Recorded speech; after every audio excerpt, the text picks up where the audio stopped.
राम, जय श्री राधे बच्चों। हैप्पी मकर संक्रांति सभी को। ओके, आज तो पतंग उड़ाएंगे। हाँ जी, आज पतंग उड़ाएंगे, करंट अफेयर की पतंग उड़ाएंगे, ठीक है, और एमसीक्यू की पतंग उड़ाएंगे, न्यूज़ की पतंग उड़ाएंगे। आज मेरे भाई दिल खोल के पढ़ाएंगे क्योंकि आज बहुत सारी चीज़ें अपने पास हैं। ओके, आज रिवीजन भी है, आज एमसीक्यूज भी है, आज न्यूज़ भी है, ठीक है, और न्यूज़ भी गजब है मेरे भाई। होता नहीं है किसी दिन बढ़िया बढ़िया न्यूज़ होती हैं, एक से एक कृपा बरस रही होती है, तो आज न्यूज़ भी काफ़ी गजब गजब है। ओके, सो स्टार्ट करते हैं session. Good morning, Radhe Radhe बच्चों, गुड मॉर्निंग। आज के मोटिवेशनल कोट से आज का कोट है, does not matter what others are doing, it matters what you are doing. वैसे तो यार इस चीज़ को हमेशा सभी लोग बोलते हैं कि खैर छोड़िए पड़ोस में क्या चल रहा है, पहले अपने घर में ढंग से झांक कर देखिए कि अपनी स्थिति क्या है, बजाय इसके कि आप दूसरों को ज़्यादा ध्यान रखते हैं। तो देखो, स्टूडेंट लाइफ में तो वैसे भी हर दिन कहीं ना कहीं खुद को परखने की ज़रूरत होती है, खुद को जांचने की ज़रूरत होती है। बट मैं हमेशा सिंपल सा एक चीज़ बोलता हूँ कि कोशिश खुद को कम रखिए भ्रमित होते हुए। मतलब खुद को कहीं ना कहीं बांधने की कोशिश मत करिए, खुल के रखिए खुद को, जहाँ तक भाग सकते हो, जितना भाग सकते हो, लेकिन विचारों से, थॉट से। और लेकिन अपने गोल के प्रति आप बड़े सीरियस रहिए, बड़े बड़े शांत रहिए और अपने प्रयासों को करते रहिए। लाइफ है ना मेरे भाई, बार बार लोग कहते हैं कि मौका देती है। मैं भी ये बोलता हूँ कि हर बार एक सा मौका नहीं देती है, हर बार एक सा मौका नहीं देती। बहुत सारे लोग लक्की होते हैं कि उनको फिर से मौका मिल जाता है, बहुत सारे लोग इतने लक्की नहीं होते कि उनको उतने बेहतर मौका फिर से मिल जाता है। तो आप लोग जिस जगह है वहां पर उम्र का एक पड़ाव मायने रखता है। उम्र निकल जाएगी तो मेरे भाई आप उस क्षेत्र के लिए, उस चीज के लिए एलिजिबल नहीं रहेंगे। तो इस उम्र को पहचानिए, समय को पहचानिए। रेत की माफिक आपके हाथ से निकल रहा है, इसको इस्तेमाल करिए और ऊपर वाले का नाम लेके मेरे दोस्त प्रयास करते रहिए, बढ़िया बढ़िया प्रयास करते रहिए, ठीक है। खुद को ये ना कभी महसूस हो आईने में शक्ल देखकर अरे यार दुनिया क्या हमें हराती है, हम तो खुद से खुद को हराने के लिए तैयार बैठे थे। हम तो जिस डाल पे बैठते थे उसी डाल को काट देते। भाई समझना पड़ेगा, ठीक है। खुद को पॉजिटिव फील कराना है, ओके फाइन, बट खुद को पॉजिटिव फील कराने से पहले ये भी तो हमें फील कराना है कि हमें प्रयास भी करने हैं। सिर्फ पॉजिटिव पॉजिटिव पॉजिटिव पॉजिटिव किससे आएगा? प्रयासों से आएगा। अपने प्रयास करिए, लगातार प्रयास करिए, परिणाम के लिए प्रयास करिए, परिणाम को आधार मानकर प्रयास करिए। परिणाम देर से मिलेगा, लेकिन हाँ जी आधार मानकर प्रयास करिए। आज से बेहतर कल करिए, कल से बेहतर परसों करिए। बस सोच के साथ आगे बढ़ते रहिए मेरे भाई। आज नहीं तो कल चीजें बेहतर होने वाली हैं। ओके, सही है sir. Good morning, good morning, good morning. Hey commando, hey commando. So start करते हैं माय डियर वॉरियर आज का सेशन। आप लोगों के लिए इस टेस्ट पे फिर से मैंने प्राइस ड्रॉप कर दिए। ओके, सिर्फ आज के लिए और किए ये प्राइस। ये जो आपको 740 दिख रहे हैं, ये 199 प्राइस आपको फिर से दिख जाएंगे। तो जिनको भी मॉक टेस्ट लेना था, टेस्ट ग्रुप फिर से जाके ले सकते हैं। ओके, इवन जो वॉरियर प्रो है इसके प्राइस भी आज आपके 1420 है, बट डबल वैलिडिटी है। 12 महीने की बजाय ये आपको 24 महीने के साथ मिल रहा है। तो आज आपको वॉरियर प्रो पे डबल वैलिडिटी, टेस्ट गुरु के प्राइस 199 फिर से। ओके, और इसके अलावा बैंक महापैक पे डबल वैलिडिटी मिल रही है। आप मेरा कोड Y168 यूज कर सकते हैं। ओके, अब बढ़ते हैं यहां पर रिवीजन की तरफ, ठीक है। रिवीजन हमारे लिए मेरे दोस्त पहली प्रायोरिटी है, और इसको मैं अभी भी बोल रहा हूं और हमेशा बोलूंगा। रिवीजन रिवीजन रिवीजन, इस पर फोकस करेंगे। आखिरी तक बने रहिएगा, जुड़े रहिएगा। इसके तुरंत बाद MCQ है, उसके तुरंत बाद इंपॉर्टेंट न्यूज है। कल एक बच्चा कह रहा था सर अपॉइंटमेंट कब पढ़ाएंगे, मैंने कहा ले भाई, बंधन बैंक इसके चेयरमैन बने हैं अनूप कुमार सिन्हा। कौन बने बेटा? अनूप कुमार सिन्हा। इनको बंधन बैंक का चेयरमैन बनाया गया। ओके, किसका बेटा? बंधन बैंक के चेयरमैन बने Anup Kumar Sinha. Okay, I am visible, एक बार जरा देख लेते हैं। Okay okay fine, yes I am visible. Anup Kumar Sinha की बात करते हैं, ये बने हैं बंधन बैंक के चेयरमैन। ओके, ये जो unique identification authority of India है, okay, unique identification authority of India, जो इसके सीईओ हैं, इनका नाम है भुवनेश कुमार। क्या नाम है बेटा? भुवनेश कुमार। UIDAI के सीईओ हैं, UIDAI। इंडियन एयरफोर्स की जो वेस्टर्न कमांड है, ओके, उसके जो हेड बने हैं, चीफ बने Jitendra Mishra. Okay, chief of Indian air force western command. Okay, Indian air force की वेस्टर्न कमांड के। एसोचैम के सेक्रेटरी जनरल का नाम क्या है? यह है मनीष सिंघल। ओके, मनीष सिंघल एसोचैम के secretary general. Indian air force western command के चीफ जितेंद्र मिश्रा हो गए, UIDAI unique identification authority of India के सीईओ भुवनेश कुमार हो गए, बंधन बैंक के चेयरमैन आपके अनूप कुमार सिन्हा हो गए। धीरे धीरे सब याद हो जाएगा, लोड मत लेना, ये सब याद कैसे होगा, सब याद हो जाएगा। ओके, बिहार के गवर्नर जो 42nd इनका नाम है आरिफ मोहम्मद खान, और जो 23rd केरल गवर्नर इनका नाम है राजेंद्र अरलेकर। स्वैप हो गए, वो इधर वाले इधर चले गए, इधर वाले इधर, केरल वाले बिहार चले गए, बिहार वाले केरल चले गए। तो वो जो आरिफ मोहम्मद खान केरल के थे वो बिहार चले गए, राजेंद्र अरलेकर मेरे भाई बिहार के थे, वो केरल चले गए। फैज अहमद किदवई इनको डायरेक्टर जनरल बनाए गए directorate general of civil aviation का, directorate general of civil aviation, इसके डायरेक्टर जनरल का नाम है Faiz Ahmed Kidwai. Okay, chairman and managing director of food corporation of India FCI के CMD Ashutosh Agnihotri. Okay, and NASSCOM foundation की जो सीईओ उनका नाम है ज्योति शर्मा।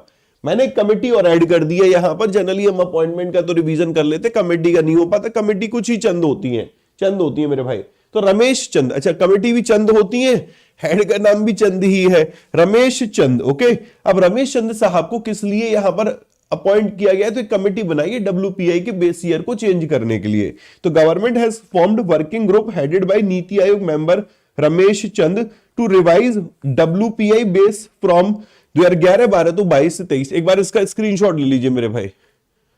ओके, रमेश चंद साहब की अध्यक्षता में कमेटी बनाई है। उस कमेटी का पर्पस क्या रहेगा, जो डब्ल्यूपीआई है, जो होलसेल प्राइस इंडेक्स है, उसका जो बेस ईयर है 11-12 उसको 22-23 किया जाए, उसको लेकर ये रिकमेंडेशन देने जा रहा है। Clear guys?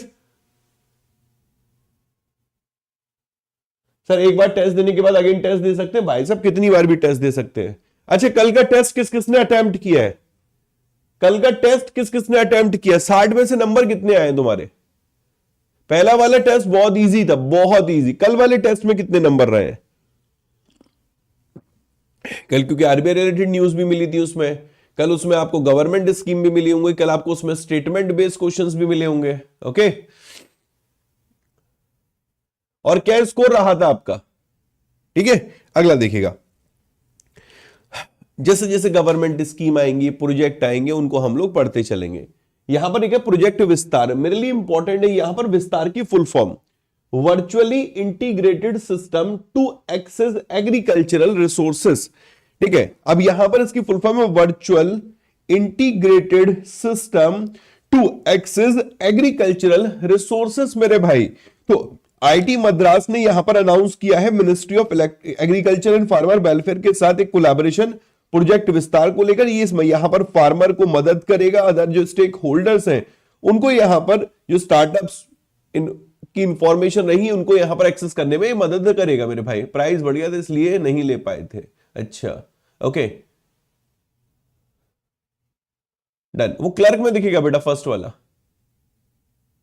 डन सर, आपकी सीए की क्लास देखो बेटा, करंट अफेयर्स कभी इनफ नहीं होता, बट फिर भी ये है कि कुछ चीजें हमारी टेस्ट गुरु से भी कंप्लीट हो रही हैं, कुछ चीजें हम लोग स्टेटमेंट बेस्ड एमसीक्यू से भी कवर कर रहे हैं। तो सारी चीजें आप कवर करते चलो, कुछ ना कुछ बचेगा भी तो वो सब कुछ हो ही जाएगा। ओके, आगे बढ़ते हैं। एक बैंक नेट पोर्टल लॉन्च किया गया है। असल में ये जो सेक्रेटरी हैं डिपार्टमेंट ऑफ फाइनेंशियल सर्विसेज में एम नागाराजू, इन्होंने नई दिल्ली से इस पोर्टल को लॉन्च किया था। पोर्टल का यहां पर पर्पस क्या होगा, जो प्रॉपर्टीज है उनका ई ऑक्शन के लिए एक वन स्टॉप डेस्टिनेशन होगा। ओके, जो ये प्रॉपर्टीज है इनके ई ऑक्शन के लिए वन स्टॉप डेस्टिनेशन होगा। एक रिवैम्प्ड ई ऑक्शन पोर्टल बैंकनेट को लॉन्च यहां पर किया गया है, जो कि एक वन स्टॉप सॉल्यूशन के तौर पे, वन स्टॉप पोर्टल के तौर पे काम करेगा प्रॉपर्टीज के ई ऑक्शन के लिए। इसको किसने लॉन्च किया था वो याद रखना, डिपार्टमेंट ऑफ फाइनेंशियल सर्विसेज के सेक्रेटरी एम नागाराजू के द्वारा इसको लॉन्च किया गया था। इसके अलावा नोमुरा की बात करें, नोमुरा ने इंडिया की जीडीपी ग्रोथ रेट का अनुमान लगाया है। इसकी जो इकोनॉमिक टीम है, ओके, उसका कहना है कि इंडिया की जीडीपी ग्रोथ रेट जो है वो फाइनेंशियल ईयर 24-25 में 6% रहेगी, और वही मेरे भाई अगले फाइनेंशियल ईयर में 25-26 में 5.9% हो जाएगी।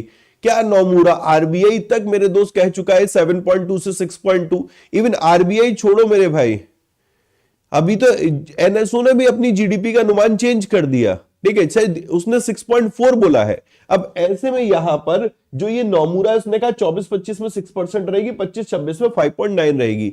अच्छा, कमेंट सेक्शन में बताएंगे मेरे को एक सवाल, एनएसओ के अकॉर्डिंग पूरे कंप्लीट फाइनेंशियल ईयर का प्रोजेक्शन अब कितना है, कंप्लीट फाइनेंशियल ईयर का। ओके, नेक्स्ट देखिएगा। कॉस्मोस जो फाइनेंशियल होल्डिंग है, इसको सेबी की अप्रूवल मिल गई है आईपीओ लाने के लिए, म्यूचुअल फंड बिजनेस शुरू करने के लिए, नॉट आईपीओ।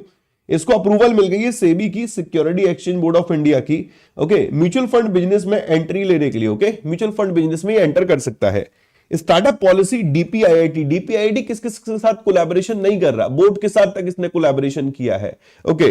डीपीआईआईटी ने ministry of commerce and industry ने यहां पर एक पार्टनरशिप करी है स्टार्टअप पॉलिसी फोरम के साथ, एक प्रीमियर इंडस्ट्री ऑर्गेनाइजेशन है, ओके, स्टार्टअप्स को मदद करने के लिए, ओके, स्टार्टअप्स को मदद करने के लिए। बस आप इतना याद रखिए, हाँ जी, डीपीआईआईटी और स्टार्टअप पॉलिसी फोरम के बीच में समझौता हुआ है स्टार्टअप्स को मदद करने के लिए, अपना इतने से काम हो जाएगा, ठीक है।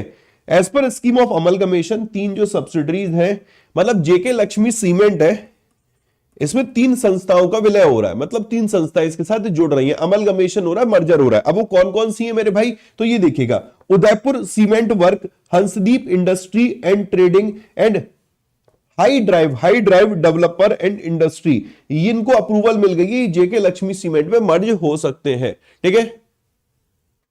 क्लियर बेटा? सर सेंट्रल स्कीम पे भी वीडियो बनाओ, सब पे बनाऊंगा भाई, अभी जो करा रहा हूं ना वो भी देख यार दोस्त, इस पे फोकस कर, रिवीजन बहुत इंपॉर्टेंट है, ठीक है। 1 जनवरी से सारी चीजें लेके चल रहा हूं, 1 जनवरी का जितना भी कंटेंट है, ठीक है, जितनी भी हमारा करंट अफेयर्स है, सारी चीजें अभी तो और इसको सिस्टमैटिक कर लूंगा, जैसे जैसे कंटेंट बढ़ता चलेगा, अपॉइंटमेंट एक तरफ आ जाएंगे, स्टेट वाइज न्यूज एक तरफ आ जाएंगी, गवर्नमेंट स्कीम एक तरफ आ जाएंगी, आरबीआई, अभी कितने 14 दिन में कितनी न्यूज होंगी, उस हिसाब से मेरे भाई हम लोग मिक्स रिवीजन कर रहे हैं, फिर उसके बाद स्पेसिफिक तौर पर रिवीजन करना शुरू कर देंगे, ओके। नेक्स्ट देखिएगा, कुछ एक बैंक न्यूज में रहे थे, जैसे कि फेडरल बैंक, इसने फेड1 लॉन्च किया था, okay. Federal Bank one of India's largest private sector bank, और इसने अभी एक फेड1 करके new transition banking platform launch किया था, which is powered by Nucleus Software FinnAxia solution, okay. आप याद रखिए, Fed one is launch by Federal Bank, और ये क्या एक नया ट्रांजेक्शन बैंकिंग प्लेटफॉर्म है। Even State Bank of India ने tab based digital onboarding process से शुरू करी है, ओके। टैब बेस्ड एक डिजिटल ऑनबोर्डिंग प्रोसेस शुरू करी है, ओके। किसके लिए? नॉन रेजिडेंट इंडियन के लिए, अगर वो अकाउंट ओपन कराना चाहते, एनआरई या फिर NRO, non resident external account या फिर नॉन रेजिडेंट ऑर्डिनरी अकाउंट, इन दोनों की फुल फॉर्म पूछी जाती है। आगे बढ़ते मेरे भाई, एक अभी स्टेट बैंक ऑफ इंडिया ने हर घर लखपति करके रिकरिंग डिपॉजिट स्कीम लॉन्च करी है, ओके, हर घर लखपति, और एक पैट्रॉन करके भी की है, ओके, पैट्रॉन। ये 2 स्कीम यहां पर स्टेट बैंक ऑफ इंडिया की है, लखपति दीदी एंड हर घर लखपति, और मेरे भाई नॉट लखपति दीदी, हर घर लखपति एंड पैट्रॉन, हर घर लखपति एंड पैट्रॉन। क्लियर बेटा? डन।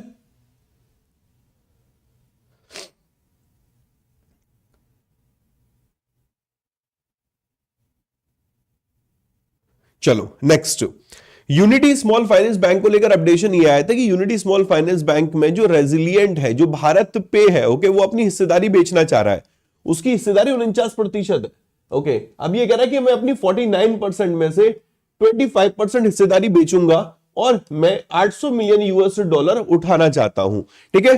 तो रेजिलिएंट इनोवेशन जो कि पेरेंट कंपनी है भारत पे की, और ये यहां पर अपनी 25% 49% में से हिस्सेदारी यूनिटी स्मॉल फाइनेंस बैंक में बेचना चाहता है, ओके। आरबीआई ने यहां पर कॉस्मोस कोऑपरेटिव बैंक के साथ अमलगमेशन को अप्रूवल दे दी है। किसकी अप्रूवल दी है? नेशनल जो कोऑपरेटिव बैंक लिमिटेड बैंगलोर है, ये Cosmos cooperative bank limited Maharashtra के साथ मर्ज हो सकता है, आरबीआई की तरफ से अप्रूवल आ गई है। आरबीआई ने अभी जो लैंडिंग रेस्ट्रिक्शन लगी हुई थी आरोहन फाइनेंशियल सर्विसेज के ऊपर, वो हटा दी है। इवन सेंट्रल बैंक ने ये जो रेस्ट्रिक्शन लगाई थी 4 के ऊपर लगाई थी, और चारों के ऊपर से रेस्ट्रिक्शन हट गई है। पहले नबी फिनसर्व के ऊपर से रेस्ट्रिक्शन हटाई गई थी, फिर आरोहन के ऊपर से हटा दिए, और अब यहां आशीर्वाद माइक्रो फाइनेंस और डीएमआई फाइनेंस सभी के ऊपर से रेस्ट्रिक्शन हटा दी है। ये 4 जो है ना जिनके ऊपर रेस्ट्रिक्शन लगाई गई थी, ओके। और ये रेस्ट्रिक्शन से एग्जाम में आईबीपीएस पीओ मेंस में क्वेश्चन भी आ गया था मेरे भाई, बात समझ में आ रही मेरे दोस्त। और अब यहां से इन सभी के ऊपर से रेस्ट्रिक्शन हटा दी गई है। आशीर्वाद micro finance, DMI finance, Nabi Finserv, okay, and Arohan financial services. Clear भाई? चलिए आगे बढ़ते हैं, ठीक है। कुछ इसमें स्पोर्ट्स भी ऐड किया है, कुछ कंट्री में हम लोग काफी कंट्री कल पढ़े थे, तो आज वनातू पढ़ लेते हैं। वनातू को भारत ने असिस्टेंस पहुंचाई है, फाइनेंशियल असिस्टेंस पहुंचाई है, वहां पर हमें अर्थक्वेक देखने को मिला है। तो ऐसे में यहां पर इंडिया ने कहा है कि हम 5 लाख, ओके, $5 लाख की इमीडिएट रिलीफ असिस्टेंस दे रहे हैं वनातु को। किस चीज की वजह से भाई? वहां पर एक बड़ा जोर का अर्थक्वेक देखने को मिला है। ओके, बड़ा जोर का अर्थक्वेक देखने को मिला है। ओके, आगे संतोष ट्रॉफी 2024-25 की बात करें तो वेस्ट बंगाल ने जीता है, केरल को हराया है और ये 33rd टाइटल रहा था, ये पता होना चाहिए। मेजर ध्यानचंद खेल रत्न अवार्ड, मैंने एक वीडियो किया है नेशनल स्पोर्ट्स अवार्ड के ऊपर, आप अगर समय मिले तो एक बार जरूर देखना। नेशनल स्पोर्ट्स अवार्ड 2024 लिख देना, आपको वीडियो मिल जाएगा।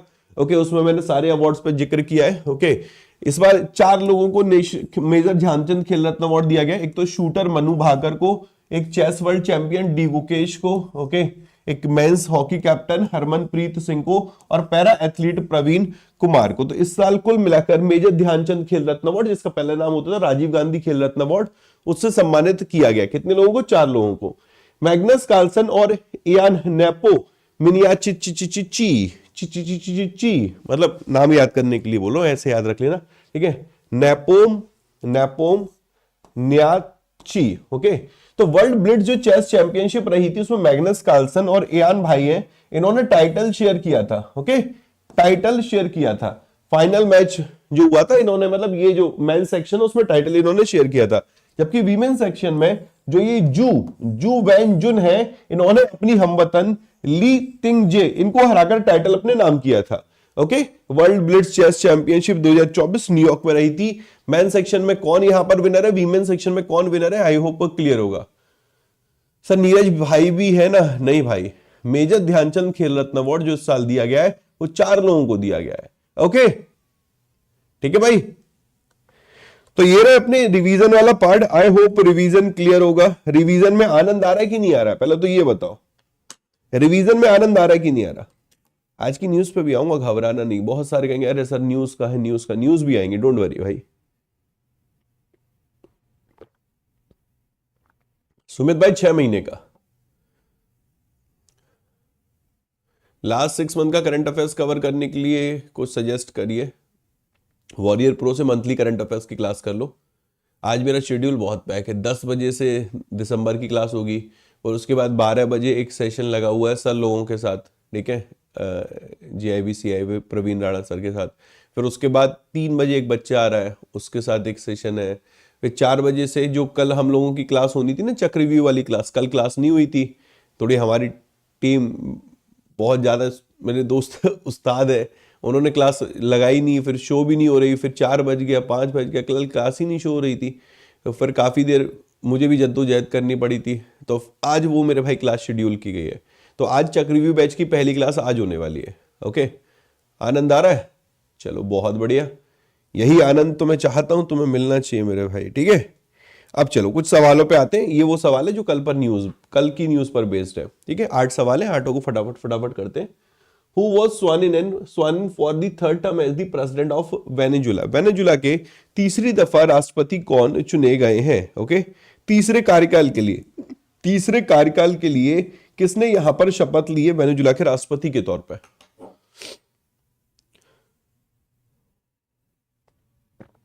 सर हैप्पी खिचड़ी। हाँ जी, हैप्पी खिचड़ी। ऐसा बच्चों के लिए तो मेरे भाई पतंग ज्यादा मैटर करती थी, हमारे लिए तो पतंग मैटर करती थी है।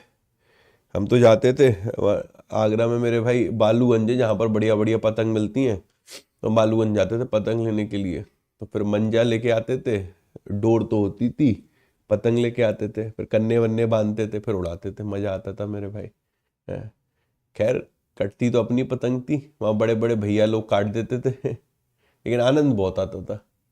वापस जाके हम लूट लाते थे अपनी पतंग को ही। यहां पर आंसर बनता है मेरे दोस्त option number 1, Nicolas Maduro. Okay, Nicolas Maduro. अगला सवाल देखिएगा।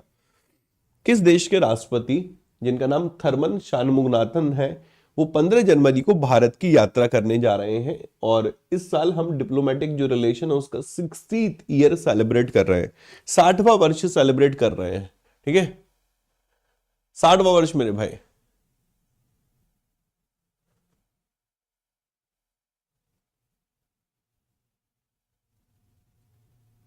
सर आप पतंग उड़ाते थे क्यों मेरे भाई? पतंग पे क्या लिखा हुआ है कि कौन उड़ाएगा? किसी के लिए स्पेशली एग्जाम देना पड़ता है उसका? नहीं, आपने IBPS का एग्जाम क्लियर किया है। अरे कहीं तो उड़ा लेने दो मेरे भाई कुछ। यहां पर आंसर बनेगा सिंगापुर। Okay, Singapore. अगला देखिएगा। नेशनल यूथ डे हर साल किस दिन सेलिब्रेट होता है? In honour to Swami Vivekananda, okay, to honour Swami Vivekananda. उनकी इस बार 162वीं बर्थ एनिवर्सरी सेलिब्रेट की जा रही है। अगर हम लोग इस साल के देखें डेज, अभी तक जनवरी के कौन कौन से रहे, तो 1 जनवरी को रहा हमारा DRDO day, defence research development organisation day, okay. 2 को रहा वर्ल्ड इंट्रोवर्ट डे, ओके। फिर 4 को आ गया यहां पर वर्ल्ड ब्रेल डे, ओके, ये रहा था, और तो कुछ नहीं रहा। इसके अलावा मेरे भाई 9 को रहा NRI day,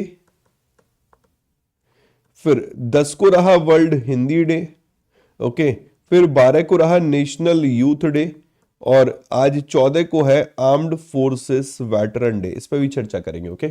armed forces veteran day. कल 15 जनवरी इंडियन आर्मी डे होगा, okay, Indian army day. Answer बनता है यहां पर 12 जनवरी, 12 जनवरी मेरे भाई, ओके। DRDO का जो ये फाउंडेशन डे रहा था, ये 67th रहा था, 67वां फाउंडेशन डे रहा था। नेक्स्ट, किस डेट से insolvency bankruptcy board of India ने मैंडेटरी कर दिया है कि ई विक्रय प्लेटफॉर्म के एक्सक्लूसिव यूज के लिए, किस चीज के लिए?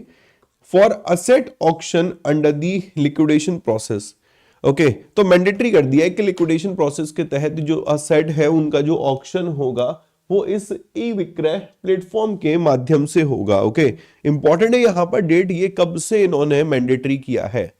भारत के दिवाला एवं दिवालियापन बोर्ड ने परिसमापन प्रक्रिया यानी लिक्विडेशन प्रोसेस के तहत संपत्तियों की नीलामी के लिए ई विक्रय प्लेटफॉर्म के अनन्य उपयोग को किस तिथि से अनिवार्य किया है? किस तिथि से मेरे भाई? तो ये तिथि है, डेट है 1 अप्रैल, ओके। 1 अप्रैल से इसको अनिवार्य किया है। Clear guys? Done, okay. Next, जनवरी 2025 में कौन सी सबमरीन है प्रोजेक्ट 75 के तहत जिसको कि हैंडओवर किया गया इंडियन नेवी को by the Mazagon dock ship builders, okay. 15 जनवरी को मोदी जी शायद इसी को लॉन्च करने भी जा रहे हैं, इसके साथ 2 और होंगी। ये सबमरीन है, 2 शिप है, उनको लॉन्च करेंगे। मैं कल पढ़ रहा था कि मोदी जी ये उद्घाटन करने जा रहे हैं, मोदी जी वो उद्घाटन करने जा रहे हैं, तो मैंने कहा एक बार उद्घाटन हो ही जाने दो तभी पढ़ेंगे, ओके। प्रोजेक्ट 75 कौन सी है मेरे भाई? यहां पर आंसर बनेगा option number 5, INS Vagsheer, Vagsheer, okay, INS Vagsheer. Next, आखिरी 3 सवाल, फिर आज की न्यूज पे बातें हैं। 2025 में, जनवरी 2025 में वो सीनियर एडवोकेट कौन है जिनको कि इंडिया का लीडिंग लॉयर कहा जाता था और हाल फिलहाल निधन हो गया, okay. Iqbal Chagla, okay, Iqbal Chagla, lawyer साहब का निधन हो गया। अगला देखिएगा, ठीक है। Where is Hollongapar gibbon wildlife sanctuary is located, okay. बताइए मित्रों, वाइल्ड लाइफ सेंचुरी याद करना सबसे टफ होता है, इतनी सारी वाइल्ड लाइफ सेंचुरी कौन सी याद करे? तो जो न्यूज में चल रही है उनको पकड़ के चलो। असम के नेशनल पार्क कौन कौन से? दिब्रू साइखोवा, काजीरंगा, मानस, नामेरी, औरंग, देहिंग पटकई और रायमोना। ये जो रायमोना नेशनल पार्क और देहिंग पटकई नेशनल पार्क से, ये न्यू नेशनल पार्क है, ओके। फिर से सुन लो, दिब्रू साइखोवा, काजीरंगा, मानस, नामेरी, औरंग, ठीक है, देहिंग पटकई एंड रायमोना, नए नेशनल पार्क है। तो ये कहां पर लोकेटेड है? असम में, ओके। जब असम की बात कर रहा हूं तो असम में लोकेटेड होगा भाई। नेक्स्ट, लास्ट सवाल, फिर आज की न्यूज पे आते हैं। अभी जेड मोह टनल जो है इसको अभी इनॉग्रेट किया गया है प्राइम मिनिस्टर मोदी जी के द्वारा। कहां पर इसको इनॉग्रेट किया गया? यहां से तो स्टेटमेंट बेस्ड क्वेश्चन भी बन सकता है, बढ़िया क्वेश्चन बन सकता है। मैंने तो बड़ा बड़ा इजी क्वेश्चन रखा है यहां पर, ओके। एक बार ना जब वीडियो कंप्लीट हो जाए ना, तो ना कोशिश करना कि अपना स्कोर जरूर बताना मेरे को कि टेस्ट में कितना आया आपका, सेकंड वाले टेस्ट में, ठीक है। और ना टेलीग्राम ग्रुप एक ज्वाइन कर लो, GA बाय आशीष गौतम। 1,24,25,000 बच्चे उसमें हैं, शायद से अब बढ़ गए होंगे मेरे भाई, ठीक है। एक बार चेक कर लेता हूँ। उसमें मैं ना एक गूगल फॉर्म शेयर करूंगा कि आप अपनी फीडबैक जरूर शेयर करना। आपकी फीडबैक मेरे लिए बड़ी मायने रखती है मेरे भाई। आपकी फीडबैक के बेसिस पर और इंप्रूवमेंट मैं यहाँ पर टेस्ट में आप लोगों के लिए करूंगा, ठीक है। क्योंकि आप इसके जब 60 क्वेश्चंस लगाएंगे ना, तब आपको आनंद आएगा, तब आपको समझ में आएगा किस लेवल को हम दे रहे हैं आपको। 1,24,943 बच्चे हैं, लगभग 1,25,000 है। तो GA बाय आशीष गौतम, बिना स्पेस दिए सर्च करना उसे, ओके। चलो, यहां पर आंसर बनते Jammu and Kashmir, okay, Jammu and Kashmir, Jammu and Kashmir. अब बढ़ते हैं आज की न्यूज की तरफ। ये सब बाद में एक बार पढ़ लेंगे, जान लेंगे बैचेस एंड टेस्ट के बारे में सारी चीजें। पहले न्यूज पे आते हैं। एक संस्था इसको रिकॉन्स्टिट्यूट किया गया है, इस संस्था का नाम है एटॉमिक एनर्जी कमीशन। ओके, पहली चीज तो यही है कि एटॉमिक एनर्जी कमीशन का काम क्या है, पर उसको समझ लेते तो उससे काफी चीजें समझ में आ जाएंगी। ओके, ये वाली लाइन पढ़ना, एटॉमिक जो एनर्जी कमीशन है ये पॉलिसीज बनाता है किसके लिए, डिपार्टमेंट ऑफ एटॉमिक एनर्जी के लिए। ओके, डिपार्टमेंट ऑफ परमाणु ऊर्जा जो आयोग है ये परमाणु ऊर्जा विभाग के लिए नीतियां तैयार करता है और इसी को रिकॉन्स्टिट्यूट किया गया है और मेंबर्स इसमें ऐड किए गए हैं। अब गवर्नमेंट ने मनोज गोविल साहब और टीवी सोमनाथन साहब, ठीक है, इनको यहां पर न्यू मेंबर के तौर पर अपॉइंट किया है। भाई दोनों नाम आप लोग बेहतर तरीके से जानते हैं। ओके, टीवी सोमनाथन साहब, मनोज गोविल साहब, इन दोनों को यहां पर न्यू मेंबर के तौर पर शामिल किया गया है। इसके साथ साथ यहां जो national security adviser Ajit Doval साहब, फॉरेन सेक्रेटरी विक्रम मिश्री, इनको भी इस एटॉमिक एनर्जी कमीशन में शामिल किया गया है। इसके अलावा अजीत कुमार मोहंती ये इसके चेयरमैन है। Okay, department of atomic energy secretary, ये इसके यहां पर चेयरमैन है। क्लियर है बेटा? इसका काम क्या है, इसमें कौन कौन मेंबर्स बने हैं, नए नए मेंबर्स कौन ऐड किए गए हैं, ये सब अपने लिए इंपॉर्टेंट बनेगा। ओके, अभी पीवी सिंधु, देखो ये ब्रांड एम्बेसडर बड़ा इंपॉर्टेंट बनते हैं। जैसे रिसेंट में सलमान खान और जो टाइगर श्रॉफ है, इनको खो खो वर्ल्ड कप का ब्रांड एम्बेसडर बनाया गया। खो खो वर्ल्ड कप शुरू हो गया है तो थोड़ा नजर रखिएगा मेरे भाई खो खो वर्ल्ड कप पे। पहली दफा ये वर्ल्ड कप हो रहा है, inaugural world cup India host कर रहा है, अपने लिए इंपॉर्टेंट है मेरे भाई। तो उसके brand ambassador tiger Shroff, Salman Khan, इनके नाम भी इंपॉर्टेंट है। इसके अलावा अब यहां पीवी सिंधु को प्यूमा ने ब्रांड एम्बेसडर बनाया। अब इंपॉर्टेंट है, यहां पर एक शब्द यूज किया गया फर्स्ट, उस वजह से मेरे लिए ज्यादा इंपॉर्टेंट है। तो प्यूमा इंडिया ने यहां पर पीवी सिंधु को अपना ब्रांड एम्बेसडर बनाया, इसके साथ मल्टी ईयर डील करी है। ओके, इनके स्पोर्ट्स पोर्टफोलियो को एक्सपेंड करने के लिए it makes India the first country to promote badminton for sports brand globally. ये तो बहुत बढ़िया न्यूज है भाई। ठीक है, इसलिए इनको पढ़ने की जरूरत नहीं, सिर्फ आप इतना याद रखो प्यूमा ने यहां पर ब्रांड एम्बेसडर बनाया है पीवी सिंधु को। ओके, प्यूमा ने यहां पर ब्रांड एम्बेसडर बनाया पीवी सिंधु को। ओके, चलो अगला देखते हैं। जस्टिस के विनोद चंद्रन, असल में है क्या कि सुप्रीम कोर्ट के जो जज बनते हैं ना, ठीक है, वो हमारे लिए इंपॉर्टेंट बनते हैं भाई। एग्जाम में क्वेश्चन यहां से बन चुका है, एक साथ शायद 3 लोगों का अपॉइंटमेंट हुआ था, तब वहां से क्वेश्चन पूछा था, 2 के नाम दे दिए थे क्वेश्चन में, 1 का नाम पूछ लिया था। तो तब से मेरे दिमाग में ये चलता रहता है कि भाई ये तो अपॉइंटमेंट छोड़ना ही नहीं है।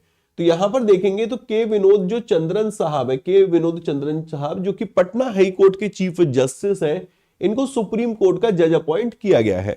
ओके, तो Patna high court chief justice के विनोद चंद्रन साहब ये यहां पर जज बने हैं सुप्रीम कोर्ट के। सुप्रीम कोर्ट में जो टोटल स्ट्रेंथ होती है वो 34 होती है, 33+1, एक चीफ जस्टिस ऑफ इंडिया, बाकी 33 जज मेरे भाई। तो जो वर्किंग स्ट्रेंथ है सुप्रीम कोर्ट की ये 33 पे पहुंच गई है और जो टोटल सैंक्शन स्ट्रेंथ है वो 34 है, 33+1 यानी कि एक chief justice of India. Clear है भाई?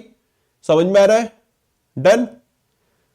ओके, तो तीनों अपॉइंटमेंट इंपॉर्टेंट है हमारे लिए। ये एटॉमिक एनर्जी कमीशन का रिकॉन्स्टिट्यूट होना। ओके, प्यूमा ने यहां पर पीवी सिंधु को अपना ब्रांड एम्बेसडर बनाया है, प्यूमा इंडिया ने। ओके, इसके अलावा के विनोद चंद्रन साहब ये सुप्रीम कोर्ट के जज अपॉइंट किए गए हैं। External affair minister S Jaishankar साहब इंडिया को रिप्रेजेंट करेंगे डोनाल्ड ट्रंप साहब की शपथ समारोह में। इसको लेकर काफी बातें चल रही हैं कि मोदी जी को निमंत्रण दिया गया है कि नहीं दिया गया। तो ये तो पता चला कि भाई जो निमंत्रण आया है वो एस जयशंकर साहब के नाम से आया है। अब देखने को यह है कि जब ये शपथ समारोह होता है तो उसमें क्या दूसरे देशों के लीडर को निमंत्रित किया जाता है कि नहीं किया जाता है, या और क्या चीजें, वो तो भाई तभी पता चलेगा। लेकिन हाँ, डोनाल्ड ट्रंप का ना निमंत्रण देना एक बड़ी बात है भाई। तो एक्सटर्नल अफेयर मिनिस्टर जयशंकर साहब to represent India at Donald Trump swearing ceremony, swearing in ceremony. अब इसके पीछे का क्या लॉजिक है, क्या लॉजिक होता है, वो मेरे भाई और गहराई से पढ़ेंगे तब समझ में आएगा। अभी के लिए सिर्फ न्यूज पढ़ते हैं कि हाँ जी, विदेश मंत्री जी एस जयशंकर साहब, ये जो डोनाल्ड ट्रंप है, ओके, जो कि यूएस के प्रेसिडेंट 47th बनने जा रहे हैं, जीत तो चुके हैं, शपथ लेने जा रहे हैं, उनके शपथ समारोह में ये जाएंगे। इसको ट्रंप वैंस जो इनॉग्रल कमेटी है उसके द्वारा ऑर्गेनाइज किया जा रहा, वॉशिंगटन डीसी में शपथ समारोह रहेगा। वाइस प्रेसिडेंट का नाम और याद रखना, जेडी वैंस। ओके, क्या नाम है बेटा? JD Vance, JD Vance. Okay, Donald Trump साहब, एस जयशंकर साहब। क्लियर है गाइस? डन?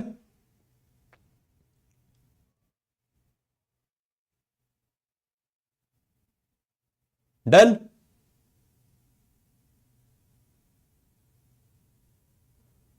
ओके चलो।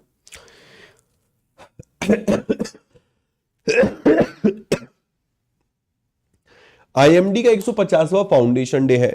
अब इस दौरान मिशन मौसम लॉन्च करने जा रहे हैं प्रधानमंत्री नरेंद्र मोदी जी। ओके, आईएमडी का मतलब है India meteorological department. Okay, India meteorological department. तो 14 जनवरी यानी कि आज की बात हो रही है, नई दिल्ली से, भारत मंडपम से इंडिया मेट्रोलॉजिकल डिपार्टमेंट के 150वें फाउंडेशन डे के अवसर पर यहां पर मिशन मौसम को लॉन्च किया जाएगा। ओके, अब ये मिशन मौसम क्या है? मिशन मौसम के बारे में हम लोग पहले भी पढ़ चुके हैं। सितंबर में इसका अप्रूवल आया था, कैबिनेट ने अप्रूवल दिया था कि हम एक ऐसा मिशन लेकर आ रहे हैं जिसमें 2000 करोड़ रुपए खर्च किए जाएंगे। 2024 से लेकर 2026 2 सालों के लिए मिशन होगा। वेदर रेडी और क्लाइमेट स्मार्ट भारत को बनाना है और उस उद्देश्य के साथ यहां पर ये मिशन लेकर आए हैं। तो मिशन मौसम 11 सितंबर 2024 को अप्रूवल मिली थी कैबिनेट की। अब ये 14 जनवरी 2025 को लॉन्च होने जा रहा है। मोदी जी इसको लॉन्च कर रहे हैं। इसके लिए जो आउटले है वो 2000 करोड़ रुपए का है। 2 साल का इसका यहां पर समय रखा गया। 2 साल के लिए 2000 करोड़ रुपए इस प्रोग्राम पे खर्च किए जाएंगे। आगे 3 इंस्टीट्यूट है मिनिस्ट्री ऑफ अर्थ साइंस के अंतर्गत जो कि इसके इंप्लीमेंटेशन का काम करेंगे। एक इंडिया मेट्रोलॉजिकल डिपार्टमेंट, एक है national centre for medium range weather forecasting और तीसरा Indian institute of tropical meteorology. ये बड़ा इंपॉर्टेंट है भाई कि कौन सी 3 संस्थाएं हैं जो इसको इंप्लीमेंट कर रही हैं। तो ये तीनों संस्थाओं के नाम आपको याद रखने हैं, प्लस इसका आउटले आपको याद रखना है मेरे भाई, कितना इस पर पैसा खर्च किया जा रहा है, 2000 करोड़ रुपए। इसको कैबिनेट की अप्रूवल कब मिली थी? 11 सितंबर 2024 को मिली थी। इसका पर्पस क्या है? तो भारत को वेदर रेडी क्लाइमेट स्मार्ट बनाना है भाई, और बेहतर तरीके से हम वेदर फोरकास्ट कर पाए। ओके, अब मिशन मौसम इंपॉर्टेंट बनेगा क्योंकि मोदी जी इसको लॉन्च कर रहे हैं और आईएमडी का मेरे भाई इस साल 150वां फाउंडेशन डे है। बात समझ में आ रही है? डन? क्लियर? अरे थोड़ा शेयर वेयर करिए यार, थोड़ा लाइक वाइक करिए। हाँ, लाइव और लाइक का रेशियो बराबर रखा करिए। एक बार जरा लाइक बटन पे प्रेस करिए, यानी मोहब्बत हमें भी कर दो। सर इससे स्टेटमेंट बेस्ड क्वेश्चन बनेगा? आराम से बनेगा बेटा, आराम से बनेगा। बढ़िया वाला क्वेश्चन बनेगा यहां से। ठीक है, वैसे एक बार मिशन मौसम लॉन्च हो जाने तो उसको हम फिर डिटेल में पढ़ेंगे क्योंकि होता क्या, लॉन्च होने के बाद और 4 चीजें उसके बारे में पता चलती हैं। ठीक है, चलो आगे बढ़ते हैं। अब मंडाविया साहब भी कह रहे हैं कि हमें जॉब जनरेट करनी है। करनी तो चाहिए भाई। तो इन्होंने कहा है फ्यूचर ऑफ जॉब कॉन्फ्रेंस 15 जनवरी को मैं अटेंड करूंगा। मंडाविया साहब लेबर एंड एम्प्लॉयमेंट मिनिस्टर है, ठीक है, यूथ अफेयर मिनिस्टर है, स्पोर्ट्स मिनिस्टर है। तो ऐसे में यहां पर ये इसको लीड करने जा रहे हैं। तो अपने जो लेबर एंड एम्प्लॉयमेंट मिनिस्टर है, labour and employment minister, youth affair and sports minister doctor Mansukh Mandaviya साहब, ये यहां पर एक कॉन्फ्रेंस होने वाली है on the future of job, इसको नई दिल्ली में मेरे भाई अटेंड करेंगे। ओके,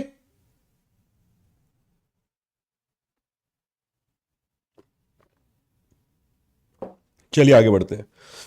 कॉन्फ्रेंस को ministry of labour and employment के द्वारा ऑर्गेनाइज किया गया। Conference is organised by the ministry of labour and employment in collaboration with confederation of Indian industry. Okay, इसकी थीम है यहां पर shaping tomorrow's workforce driving growth in a dynamic world. Hindi में बड़ा बढ़िया लगा है, आने वाले कल के कार्यबल को आकार देना, वर्कफोर्स को आकार देना, एक गतिशील दुनिया में विकास को गति देना, ये यहां पर इसका विषय है। तो इंपॉर्टेंट है मेरे भाई थीम, इंपॉर्टेंट है यहां पर कि इसको ऑर्गेनाइज कौन कर रहा है। तो ऑर्गेनाइज कौन कर रहा है? कन्फेडरेशन ऑफ इंडियन इंडस्ट्री के साथ कोलैबोरेशन में ministry of labour and employment के द्वारा इसको ऑर्गेनाइज किया जा रहा है। और थीम है shaping tomorrow's workforce driving growth in dynamic world. और इस कॉन्फ्रेंस का को अटेंड कौन करेगा? फ्यूचर ऑफ जॉब इसको नाम दिया गया, मनसुख मंडाविया साहब, नई दिल्ली में होने वाली है। लेबर एंड एम्प्लॉयमेंट मिनिस्टर है, youth affair and sports minister है। ओके,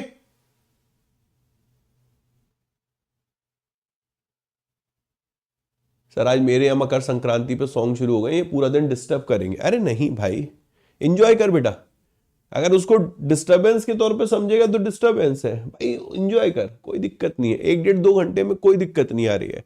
पतंग वतंग लेकर आ मेरे भाई और उड़ा, बिल्कुल बचपन में अपन करते नहीं थे। ठीक है, या अपने को लगता था अपनी पतंग के पास कोई आ गया है तो अपन अपनी पतंग को खींचना शुरू कर देते थे, है मेरे भाई।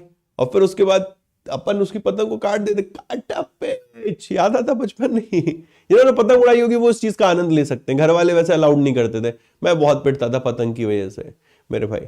मैं जितनी खरीद कर नहीं आता था उससे ज्यादा मैं लूट लेता था। हम डिस्ट्रिक्ट हॉस्पिटल कैंपस में रहते थे तो वहां पर काफी सारी आती रहती। पर अब मेरे भाई काफी सारा कलेक्शन हो जाता था। अब मैं सोचता हूँ सबसे ज्यादा बढ़िया दुबकाने की जगह कौन सी है। तो वो होता ना कि वो कौन सी मूवी है, वो सारे जितने भी काम करता है पुलिस स्टेशन में ही करता है तो पुलिस वाले ढूंढ ही नहीं पाते। तो मैं बेड के गद्दे के नीचे दुबका देता था। अब भाई मम्मी से ज्यादा मास्टर तो कोई है नहीं। मम्मी एक दिन बेडशीट करने के लिए, सही करने के लिए गद्दा उठाया हुआ, देखा तो पतंग ही पतंग भाई। दिल पे वो है, साढ़े दिल पे छुरियां चलाइया, वो मेरे भाई चल गई थी सारी पतंग एक साथ।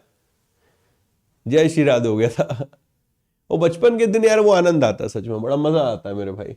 ये चलो इस कॉन्फ्रेंस पे आ जाते हैं, ठीक है। कॉन्फ्रेंस की बात करें तो पर्पस क्या है कि जो एआई है, ऑटोमेशन है, डिजिटल टूल है, ठीक है, ये जो टेक्नोलॉजिकल एडवांसमेंट है इनका इंपैक्ट जो है उसको एक्सप्लोर करने के लिए इंडिया के जॉब मार्केट पर एक कॉन्फ्रेंस को ऑर्गेनाइज किया जा रहा है, ठीक है। डन।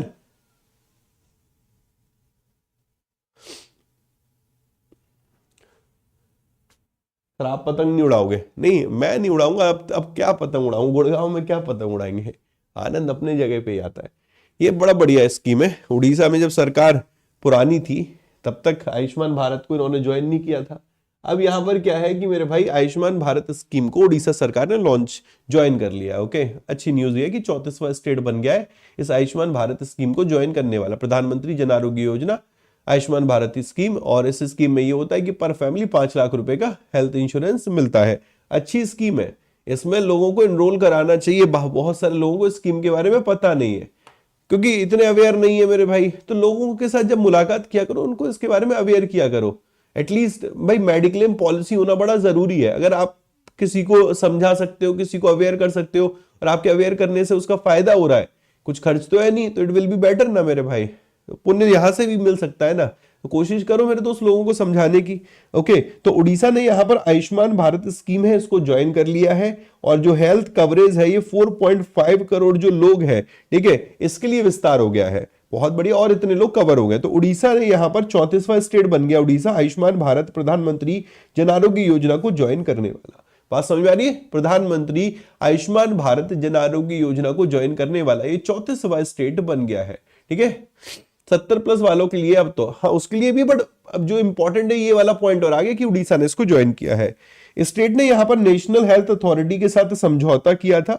ये कह रहे हैं कि हम जो राज्य की एक स्कीम नहीं है जो मेडिक्लेम देती है, ओके, हेल्थ इंश्योरेंस देती है, उसका नाम है गोप बंधु जन आरोग्य योजना। तो इसके साथ उड़ीसा की जो ये एग्जिस्टिंग स्कीम है, उड़ीसा सरकार की ये जो एग्जिस्टिंग स्कीम है गोप बंधु जन आरोग्य योजना, इसके साथ इसको इंटीग्रेट किया जा रहा है, इसके साथ इसको जोड़ा जा रहा है। ओके, अब ये स्कीम थोड़ी बंद हो जाएगी, तो इसके साथ इसको यहां पर जोड़ा जा रहा है। ओके, एकीकरण किया जा रहा है। अब प्रधानमंत्री जन आरोग्य योजना में और GJAY में इसके तहत हेल्थ कवरेज प्रोवाइड की जाएगी 5 लाख रुपए पर फैमिली। उसके अलावा यहां पर एडिशनल 5 लाख रुपए महिलाओं के लिए और है। भाई दो स्कीम को क्लब कर रहे हैं एक तरीके से, ये समझ लीजिए। तो ये कह रहे हैं कि 5 लाख रुपए तो महिलाओं के लिए है ही, ठीक है। अब 5 लाख रुपए पर फैमिली एनुअली यहां पर हेल्थ कवरेज रहने वाली है। इस स्कीम से इतने करोड़ और फैमिली हैं, ठीक है, इतने मतलब टोटल है, इतने में यहां पर सेंट्रल गवर्नमेंट के द्वारा फंडेड रहेंगी, ठीक है। अपने लिए वैसे एक लाइन में था कि 34वां स्टेट है यहां पर, state and union territory. 28 state है, फिर 34 कैसे सर?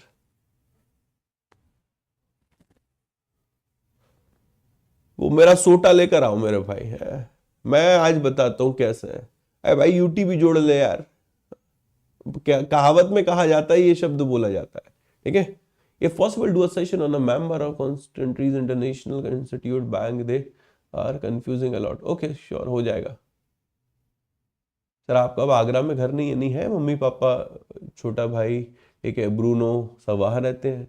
हम जब आप नौकरी करते ना तो आपका घर छूट जाता है मेरे भाई। तो धीरे धीरे आप कहने के लिए घर के रह जाते हैं, फिर आप तीज त्योहार पे ही जा पाते हैं, बस वो हो जाता है, ठीक है।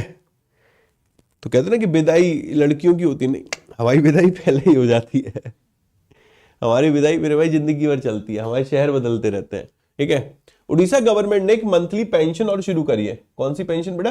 मंथली पेंशन और शुरू करी है 20,000 रुपए की for person jail during the emergency. तो इमरजेंसी के समय, जब देश में इमरजेंसी लगी थी, उस समय जो लोग जेल में गए थे उनके लिए यहां पर एक पेंशन स्कीम लेकर आए हैं और उसमें 20,000 रुपए मिलेंगे। ओके, कितने बेटा? 20,000 रुपए। ये तो बहुत बढ़िया स्कीम है और मंथली है ये 20,000 रुपए, सालाना नहीं है मेरे भाई, मंथली है। ओके, तो चीफ मिनिस्टर मोहन चरण मांझी इन्होंने डिक्लेयर किया है मंथली पेंशन 20,000 उनके लिए जो कि अरेस्ट हुए थे, जेल में गए थे during emergency under the maintenance of internal security act, defence of India rule, defence and internal security of India rule. ठीक है, सिंपल शब्दों में इमरजेंसी के दौरान जो जेल गए थे या अरेस्ट हुए थे, यहां पर बात तो एक ही, उनको 20,000 रुपए पर मंथ मिला करेंगे। ठीक है, डन। सर आपने इमोशनल कर दिया, दिस इज रियलिटी मेरे भाई, ठीक है, दिस इज रियलिटी। ठीक है, नेक्स्ट, इस पेंशन के साथ स्टेट गवर्नमेंट उनके मेडिकल एक्सपेंसेस भी बियर करेगी। पेंशन एंड मेडिकल जो फैसिलिटीज होंगी अवेलेबल होंगी उनको जो अभी भी अलाइव हैं। ओके, ऑब्वियसली मेरे भाई ये लिखने की क्या जरूरत थी? Will be available to everyone still alive as on 1 जनवरी 2025। 1 जनवरी 2025 तक जो अभी भी जिंदा उनको यहां पर मिलेगा। ओके, नेक्स्ट, इंडिया का रिटेल इन्फ्लेशन की बात करें। देखो ये ना बड़ा बड़ा मुद्दा बना हुआ है, महंगाई महंगाई महंगाई, क्योंकि जब तक महंगाई नियंत्रित रहेगी तब तक आरबीआई सुकून में रहेगा, भारत सरकार सुकून में रहेंगे। और महंगाई पे, और अगर महंगाई कम होगी तो आरबीआई हो सकता है रेट कट कर दे मेरे भाई। लेकिन ये सबके लिए एक नजर बनी हुई है कि क्या महंगाई नियंत्रित हो रही कि नहीं हो रही। चलिए देखते हैं महंगाई नियंत्रित हुई है कि नहीं। तो यहां पर आप देखेंगे इंडिया का जो रिटेल इन्फ्लेशन है मॉडरेट हो गया, 4 महीने के न्यूनतम स्तर पे आ गया 5.22% पे। शायद से पिछली बार जब हम लोगों ने पढ़ा था तो 5.48% था, कुछ ऐसा था ना। अब 5.22 हो गया, तो पिछले महीने के कंपैरिजन तो देखे कमी देखने को मिलती है। देखो इन्फ्लेशन यानी कि महंगाई, हमारे देश में महंगाई का अनुमान हम लोग एक इंडेक्स के बेसिस पे लगाते हैं, उस इंडेक्स को हम लोग बोलते हैं कंज्यूमर प्राइस इंडेक्स या फिर सीपीआई बोलते हैं। Okay, consumer price index. देखो आरबीआई ने निर्धारित किया हुआ है भारत सरकार से बातचीत करके कि हमें महंगाई को 4% पे लाना है। ये निर्धारित है कि महंगाई को हम हर हाल में 4% पे लेकर आएंगे। अगर ये महंगाई को इन्होंने एक लाइन ड्रॉ कर दी है महंगाई के लिए कि ये 4% पे हमें लाना है, मैक्सिमम 6% हो सकता है, न्यूनतम 2% हो सकता है। इसको बोलते हैं लोअर टॉलरेंस लेवल और इसको बोलते हैं अपर टॉलरेंस लेवल, इसको बोलते हैं मीडियम टर्म टारगेट। तो आरबीआई का लक्ष्य क्या है कि हमें मीडियम टर्म टारगेट तक महंगाई को लेकर आना है, 4% पे लाना है। 6% से ज्यादा नहीं होनी चाहिए, 2% से कम नहीं होनी चाहिए। 2% से कम जाएगी तो अभी अच्छा नहीं है, 6% से ज्यादा जाएगी तो अभी अच्छा नहीं है। अब ये टारगेट इसको देता कौन है? तो ये टारगेट आरबीआई को 5-5 साल के टारगेट गवर्नमेंट ऑफ इंडिया देता है। 2016 में दिए थे 5 साल का टारगेट, फिर दोबारा से इसी टारगेट को उन्होंने रिन्यू कर दिया और 5 साल के लिए बढ़ा दिया है कि भाई आपको महंगाई को 4% पे रखना है। क्या हम महंगाई को 4% पे रख पा रहे हैं? इवन जो मॉनेटरी पॉलिसी कमेटी की मीटिंग हुई थी दिसंबर 2024 में, उस दौरान रिजर्व बैंक ऑफ इंडिया ने निर्धारित किया था कि इस वर्ष यानी वित्तीय वर्ष 24-25 में हम महंगाई को नियंत्रित करेंगे। लेकिन वो नियंत्रित क्या ही कर पा रहे हैं, इन्होंने अनुमान तक बढ़ा दिया था। पहले तो कह रहे थे कि महंगाई 4.5% पे लाएंगे, अब कह रहे हैं कि महंगाई को हम 4.8% तक ही कंट्रोल कर पाएंगे। ध्यान से सुनिएगा, ये सब एग्जाम के सवाल है मेरे भाई। एक तो चीज ये है कि सीपीआई का डेटा जो है ये जारी कौन करता है? तो सीपीआई का डेटा एनएसओ जारी करता है, जो कि ministry of statistic programme implementation के अंतर्गत आता है। एक पॉइंट ये याद रखना, जो ये सीपीआई है इसका target government of India RBI को देती है, 5-5 साल का टारगेट देती है। जो अभी टारगेट दे रखा है 4% ±2% कर रखा है। +2 का मतलब हो गया 6%, -2 का हो गया 2%। 2 को लोअर टॉलरेंस लेवल बोल दिया, 6 को अपर टॉलरेंस लेवल बोल दिया, 4 को मीडियम टर्म टारगेट बोल दिया। टारगेट 4% पे लाने का, 6% से ज्यादा नहीं होना चाहिए और 2% से कम। मॉनेटरी पॉलिसी कमेटी की जो मीटिंग हुई थी उसमें आरबीआई ने निर्धारित किया था कि महंगाई को हम 4.5%, अब ये 4.5% पे नहीं कंट्रोल कर पाएंगे, तो इन्होंने अनुमान को बढ़ाकर 4.8% कर दिया है। अब हम देखते हैं कि हम मंथली पे कहां पहुंच गए हैं। तो मंथली में देखें तो इंडिया का जो रिटेल इन्फ्लेशन है यानी सीपीआई है, कंज्यूमर प्राइस इंडेक्स है, मॉडरेट हुआ, 4 महीने के न्यूनतम स्तर पे है, 5.22% पे दिसंबर महीने में। बात समझ में आ रही है? क्लियर है बेटा? अच्छी न्यूज है, बढ़िया न्यूज है। इंडिया का retail inflation, okay, retail inflation rate measured by consumer price index for December stood 5.2%, showing slight dip from 5. नवंबर में 5.48 था, वही राउंड ऑफ में 5.5 था, और दिसंबर में, ये एग्जाम में क्वेश्चन आता है, मंथली डेटा पूछता है कि भाई फलाने फलाने महीने में सीपीआई कितना रहा, फलाने फलाने महीने में डब्ल्यूपीआई कितना रहा था। ठीक है, डन बेटा?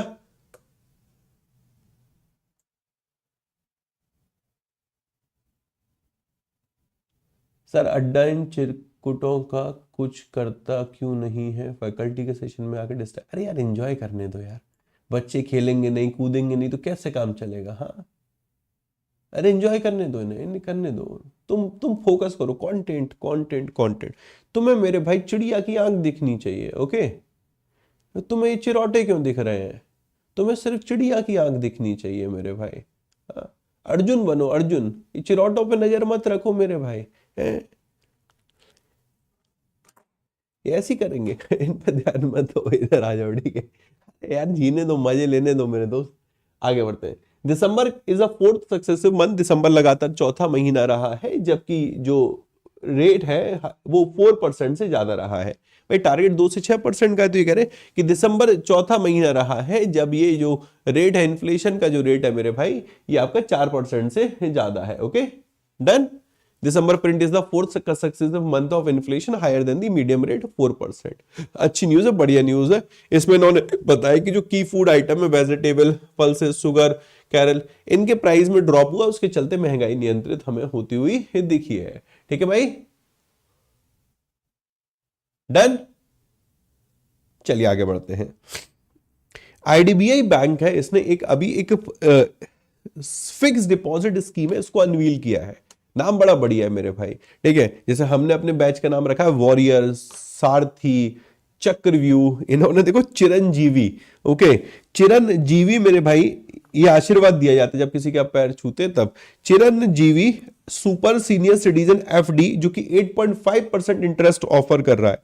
मेरे लिए इंपॉर्टेंट है यही कि Chiranjeevi super senior citizen FD किसके लिए है, तो ये 80 वर्ष या उससे ऊपर के व्यक्तियों के लिए, कस्टमर्स के लिए, और ये आईडीबीआई बैंक के द्वारा इसको अनवील किया गया, लॉन्च किया गया है। अब आप डिफरेंट इसमें है, वैसे ये पढ़ने की जरूरत नहीं, ये सिर्फ नॉलेज के पर्पज से है कि हाँ जी 375 पे 7.9% है, 444 दिन पे 8% है, 555 दिन पे 8.05% इंटरेस्ट ऑफर हो रहा है। ओके, एंड 700 दिन पे 7.85 है। ठीक है, ये है। अब ये सारी चीजें पढ़ने की जरूरत नहीं, क्योंकि मैंने पहली लाइन में तो 8.5% बताया है। आप इसमें तो कोई 8.5 दिख नहीं रहा, इसे काट ही दो, छोड़ो से। आप सिर्फ इतना याद रखो, आईडीबीआई बैंक ने Chiranjeevi super senior citizen FD scheme launch करी है। Okay, senior, super senior citizen, जिनकी उम्र 80 वर्ष या उससे ज्यादा है। ओके, आईडीबीआई बैंक के द्वारा इसको लॉन्च किया गया है। डन? चलो नेक्स्ट बेटा। अब ये आईएमजीसी, इस तरीके के समझौते हम काफी बार देख चुके हैं। आईएमजीसी ने और जीआईसी ने अभी पार्टनरशिप करी, जीआईसी हाउसिंग, किस चीज के लिए?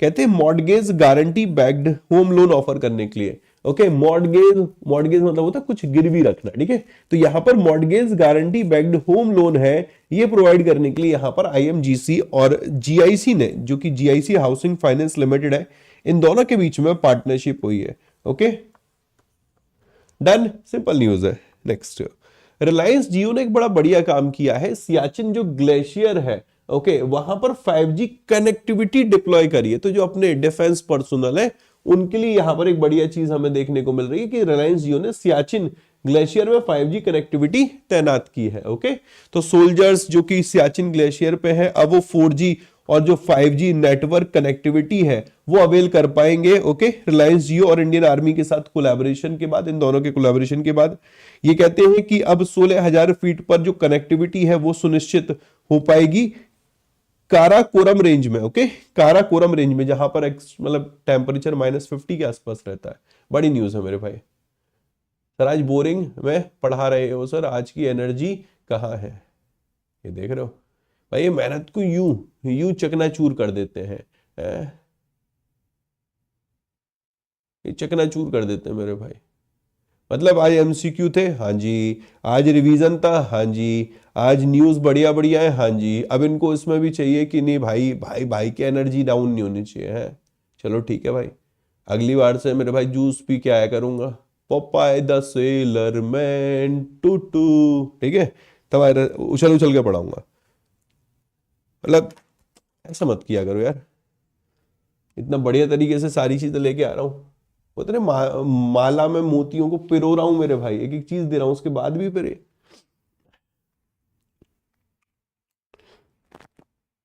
आशीष कोई बात नहीं, बच्चे हैं।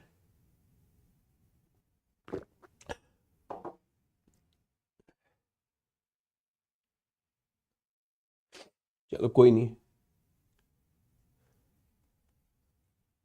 तो मैं ना, मेरे आंसुओं का कर्ज चुकाना पड़ेगा, वो एक गाना होता ना, मेरे मुन्ने भूल न जाना, मेरा दूध का कर्ज चुकाना।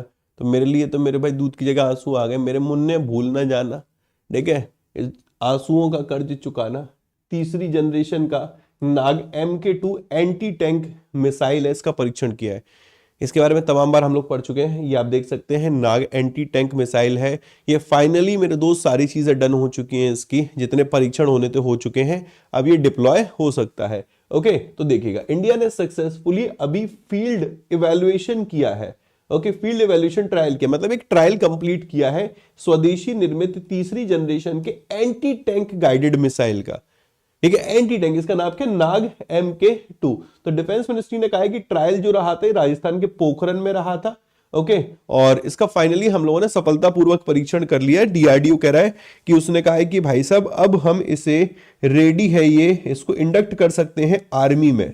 बात समझ में आ रही है, इसको शामिल कर सकते हैं आर्मी में। क्लियर बेटा, डन डन बेटा, ऑल क्लियर।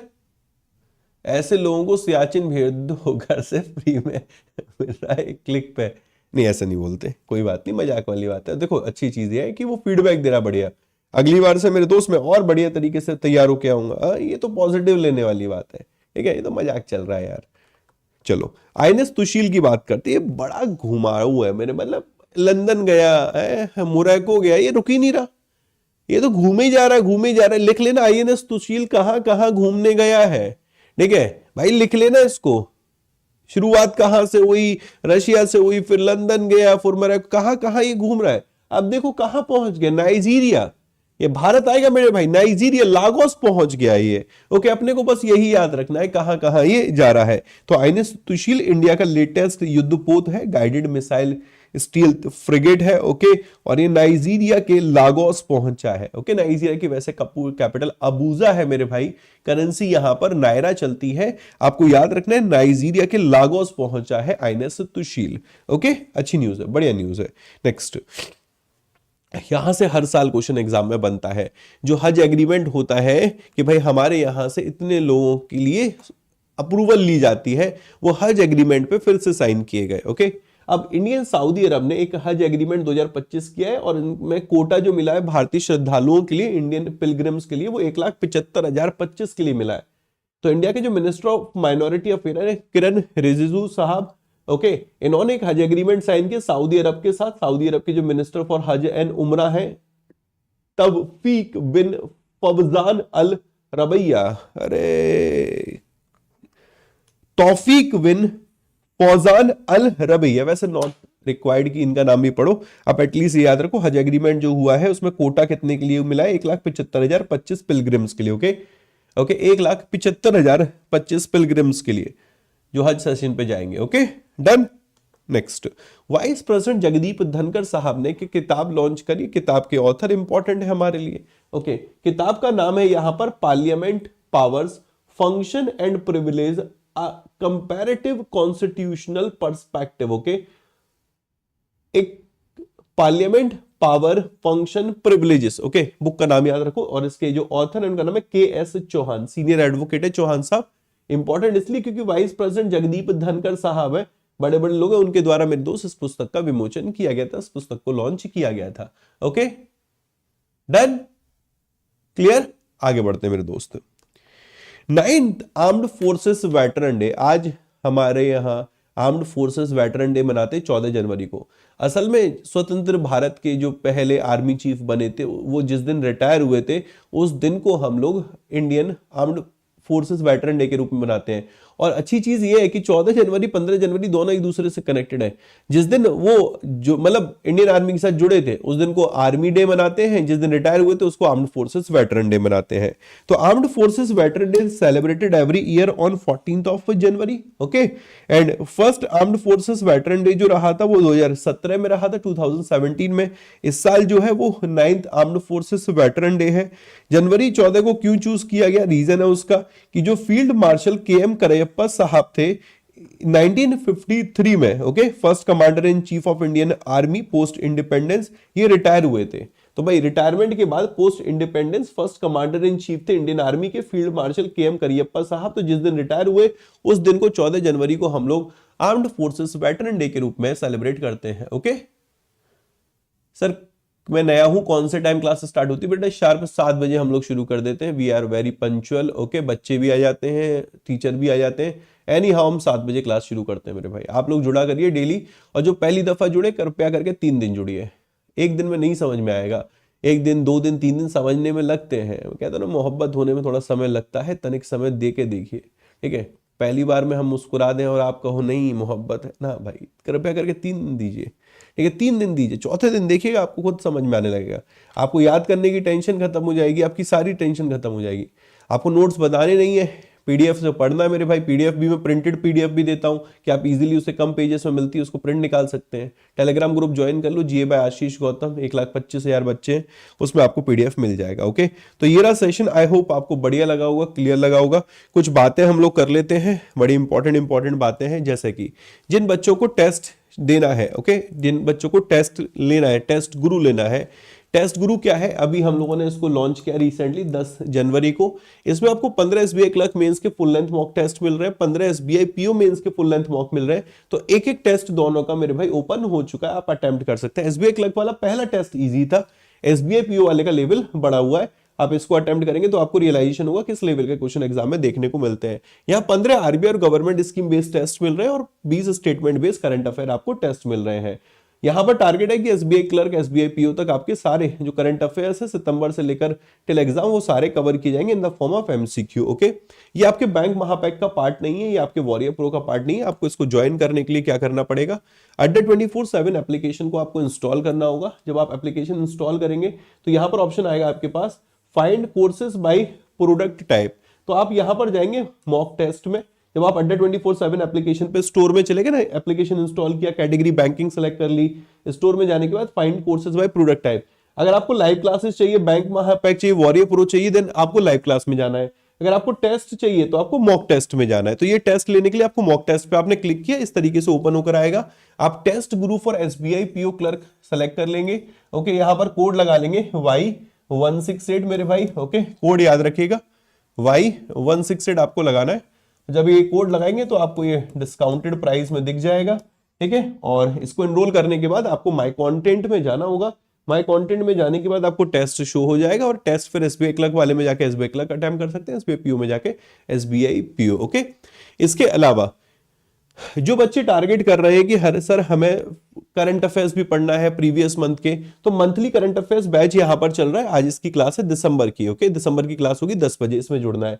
इन बच्चों को फाउंडेशन करना है, financial awareness, banking awareness cover करना है पूरा, बिल्कुल जीरो से। एसबीआई क्लर्क, एसबीआई पीओ या फिर किसी भी कॉम्पिटिटिव एग्जाम के लिए RRB PO, RRB clerk, IBPS PO, IBPS clerk. तो ये फाउंडेशन बैच हमारा शुरू हो चुका है 27 तारीख से। अभी इंडियन बैंकिंग सिस्टम और आरबीआई, नाबार्ड, पीएसएल यही टॉपिक हुए जिनकी रिकॉर्डिंग आपको अवेलेबल है, पीडीएफ अवेलेबल है। यहां पर चक्रव्यूह बैच की क्लास आज होने वाली है, तो मैं इसका पूरा शेड्यूल बता दे रहा हूं। इस पे भी आज मेरे भाई आपको डबल वैलिडिटी मिल रही है। ये 12 महीने की बजाय आज आपको 24 महीने के लिए मिल रहा है और इसके जो प्राइस है वो 1420 है। 1420 में 24 महीने तक आपको कंप्लीट फाउंडेशन बैचेस मिलेंगे। ओके, कंप्लीट एमसीक्यू बैच मिलेंगे, कंप्लीट मंथली करंट अफेयर। इसका जो टाइम है सुबह 10 बजे से है 11:30 तक, 11, 11:30, 11:15 ये रहता है आपका मेरे भाई। ओके, ये ट्यूसडे थर्सडे को क्लास है, ये आपकी मंडे वेंसडे फ्राइडे को क्लास है, सेम टाइम 10 से 11:30। ये चक्रव्यूह बैच जो है इसकी पहली क्लास कल होनी थी बट कुछ तकनीकी कारणों से नहीं हो पाई थी मेरे भाई, तो आज इसकी क्लास है, टाइम सेम है 4 से 5।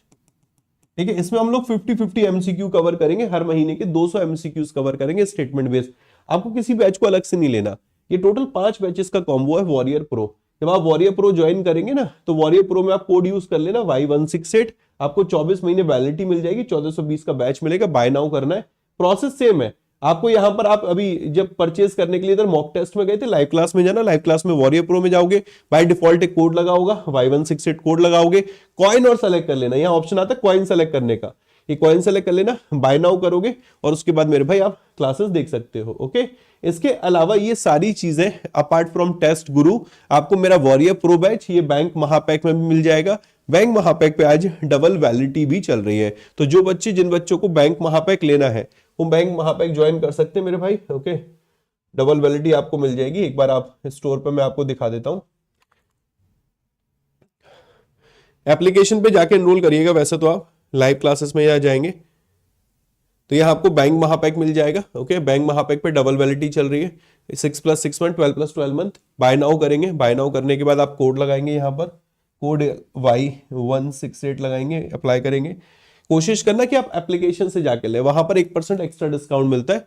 आपको 6+6 मंथ का चाहिए, 12+12 मंथ का चाहिए, यहां से सेलेक्ट भी कर सकते हैं, सेम यहां से। ओके, अब आपको चाहिए कि नहीं सर मेरे को तो आपका वॉरियर प्रो ही चाहिए सिर्फ, तो वॉरियर प्रो आप ये ज्वाइन कर सकते हैं। ये रहा मेरे भाई, इस पर डबल वैलिडिटी देख सकते हैं आप, 24 महीने आपको दिखेगा, 12+12।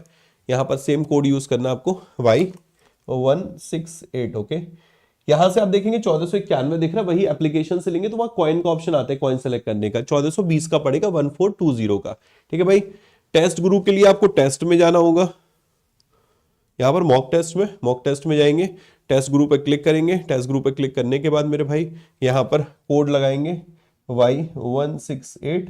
ओके, और एंटर करने पे, अप्लाई करने पे ये 207 दिख रहा है, यही एप्लीकेशन से जाके लेंगे तो 199 का आपको दिख जाएगा। तो कोशिश करना, ये प्राइस आप लोगों की डिमांड पे फिर दोबारा से चेंज किए गए हैं, लेकिन मैं फिर बोल रहा हूँ 199 वाज लॉन्चिंग प्राइस, 279 ही इसका प्राइस है, 279 या 280 के आसपास मेरे भाई, और वही रहेगा। तो अगर आपको एडमिशन लेना है तो टेस्ट ग्रुप को जाके तुरंत जब वीडियो कंप्लीट हो जाके एनरोल कर लेना। आई डोंट नो ये 4 घंटे रहेगा, 6 घंटे रहेगा, 8 घंटे रहेगा, शाम तक रहेगा, आई डोंट नो मेरे भाई। तो कोशिश करना जाके एज सुन एज पॉसिबल इसको एनरोल कर लेना। ओके, चलो bye bye, take care, Radhe Radhe बच्चों, अपना ख्याल रखिए, खुश रहिए। मुलाकात करते 10 बजे आज। ओके, चलिए बाय।